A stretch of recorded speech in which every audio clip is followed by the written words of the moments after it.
This is Dead Serious, a show about short horror stories worthy of discussion. I'm Dead Palette, the turkey baster your mom used to help conceive you.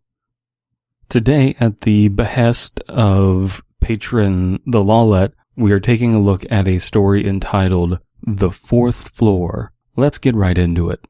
In the apartment complex where I now live, there is a story about a girl who lived in one of the buildings.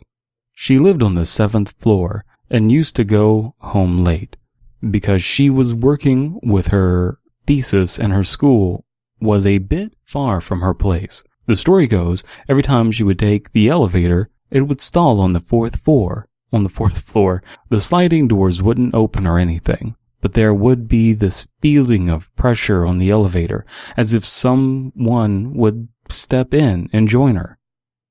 So right off the bat, I'm questioning, this is, by the way, is a 5-paragraph story, and that's kind of being generous to how long it is, but I do wonder why this needs to be someone else other than ourselves, why this can't be our narrator who's experiencing these things. Having that bit of removal from the situation in upon itself is just kind of making me less invested.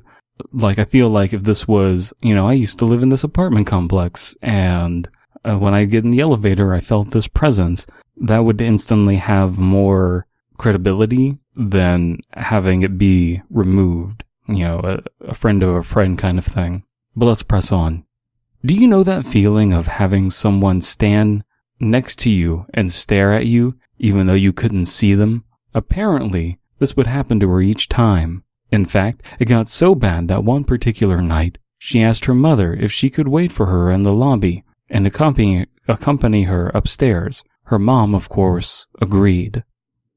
So I suppose in this situation, this is the mother and the daughter living in this apartment complex. Already, I don't know. I just kind of feel like I need more information in this story. Let's press on. The girl arrived home later than usual that night, say around 3 a.m. Thankfully, her mother was in the lobby, waiting for her like she promised. They entered the elevator together, and when the elevator paused on the 4th floor, the girl looked at her mother and said, "See what I mean? It always happens." The older woman, in an effort to comfort her daughter, wrapped an arm around her shoulder and leaned in, right before whispering, "Do I really look like your mother?"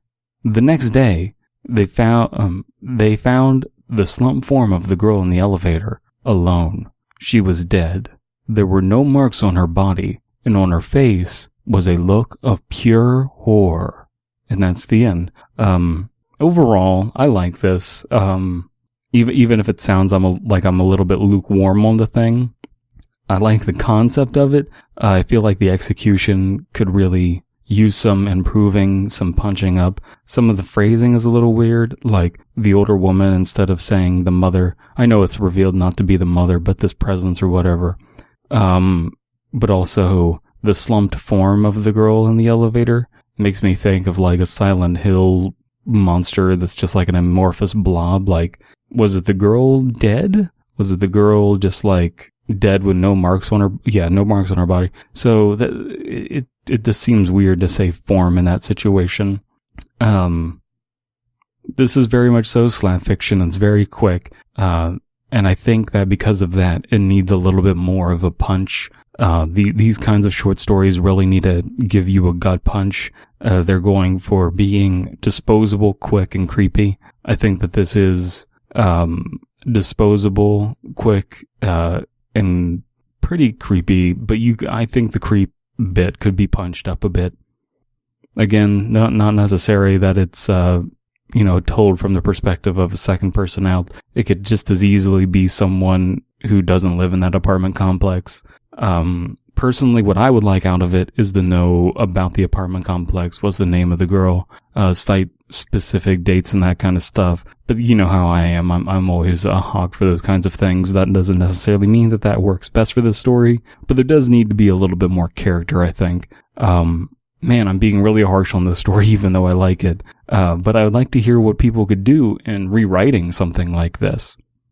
This is a very fertile concept, and I think that it could be exploited and expanded into something really interesting.